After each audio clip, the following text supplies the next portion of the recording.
off by talking about how cool and fresh this film and this story idea is. Can you just talk about that a little bit? Yes. I am so appreciative to, of course, being a cool and fun film that is scary and that will have you on the edge of your seat, but we're also having relevant conversations and things that need to be addressed. So I think it's important, and I'm grateful to be a part of it. Well, let's talk about the relevancy. Like, it's a really relevant yet really modern take on this classic monster movie. Can you just expand on that a bit more? Yes, well, The Invisible Man is a huge Universal monster movie that people have loved for so many years, but I don't think we try to alter it in any way, but just reinvent it to where there's a woman at the center of the film who has been emotionally, physically, and she's endured all of the abuse that you can imagine, but she realizes that at this moment in time she is weak, but that she could also be strong and really step outside of herself to save her own life, and I feel like that's beautiful. Yeah, it really is. And the story is told so incredibly well with so much tension. So I feel like it's horror, but it's also a really wild psychological thriller. So can you touch on those two? Yes, it is like a psychological thriller. I think it's a mix of a psychological thriller and a horror, and it is definitely a genre piece, but what attracted me the most was that it does have those messages. So I haven't seen it yet, but I hear that it's very scary and very great, and I can't wait to be on the edge of my seat and be scared, but also come out of the theater or the premiere and feel touched by it and inspired by it. So when you first got the script, I mean, what about it said to you, I have to be a part of this film? Yes. It's so incredible. What was it? I think the intention behind the script is what grabbed me the most. I mean, I was sitting in my kitchen reading the script, and my mom was cooking dinner, and she had already read it, so she wanted me to finish fast so we could talk about it. But it was a very fun script, but I love that it did have the intention, and I tried to choose my projects very strategically, and I have the luxury of not just being a part of a project just to be a part of it, and I'm glad to be a part of it. That's awesome. Thank you. Your character is so fantastic, but you and Elisabeth just have fantastic chemistry on camera. Can you talk about working with her? Yes, working with Elisabeth was amazing. I mean, she's an incredible actress, but also an incredible person, and she's so sweet and so down to earth and has the best sense of humor. So to be able to be doing these tough scenes with her on camera, and then when Lee called cut for us all to come together and have fun and laugh and have intellectual conversations, and then conversations about food and fashion. I think that's what really made our bond special, and I'm glad that translated on screen. And I'm sure that this movie, you know, it had its challenges with all of the stunts and all of the night work and this and that. Yes. But were you surprised by how much fun you had shooting a horror and psychological thriller? Yes, I was super surprised about how much fun we had, because like when you're filming a scary movie or a psychological thriller, I think people expect you to be walking on eggshells, but I think the bonds that I mentioned before that we created made the set and the environment super duper comfortable. So we'd be in distress one minute and then be laughing the next. So I think it was a good balance of both. Let's start by talking about the remake of this film and how it's made relevant now. Yeah. When this was first sent to me, I kind of had the thought that I think people had when they first saw the Invisible Man title of, what do I have to do with this? It's called The Invisible Man, yet they're telling me I'm the lead character, so how does that work? Am I invisible?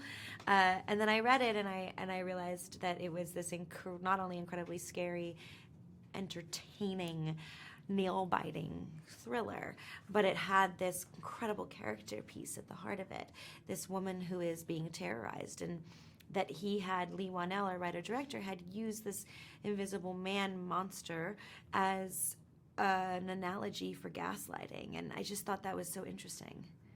Wow. Can we talk a little bit about what drew you to the script? Was it really like telling it from her point of view? Was it some of the themes that started coming out as you read the script?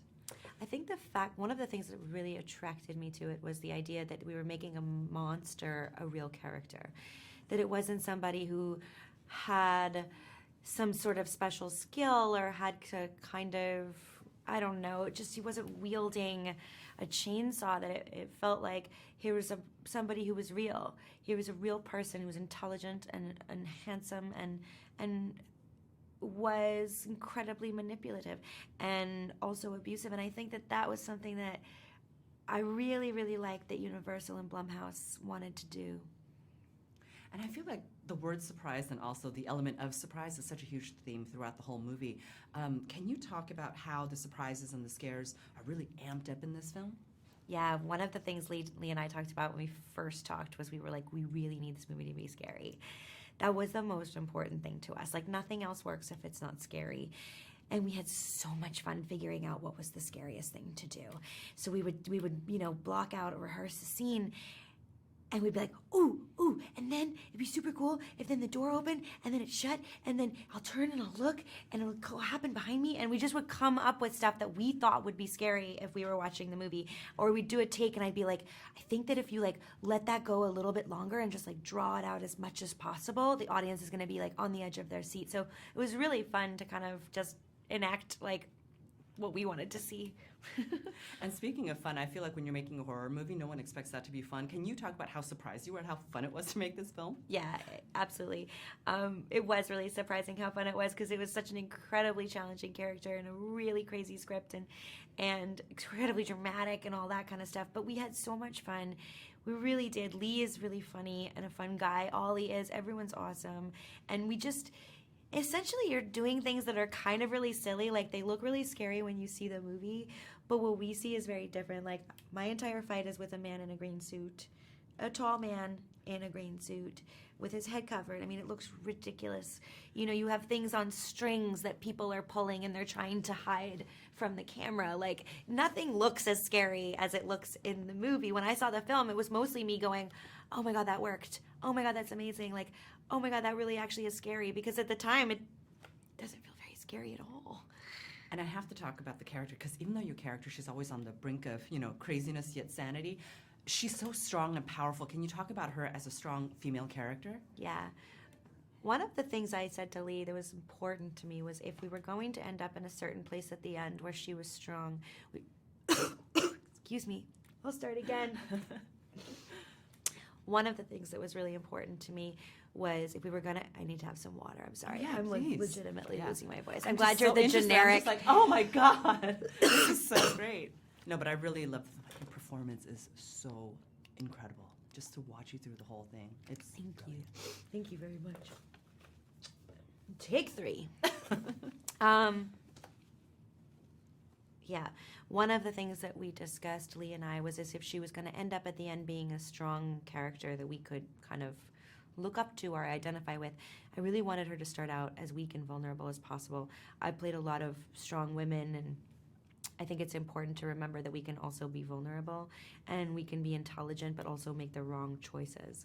And that was that quote-unquote weakness, that vulnerability, that timidness that she has in the beginning, I think was just as important as getting to the strong place at the end. Where is the buzz? Where is the buzz? You said We used to be was a singer. mine. Where is the buzz? Woo!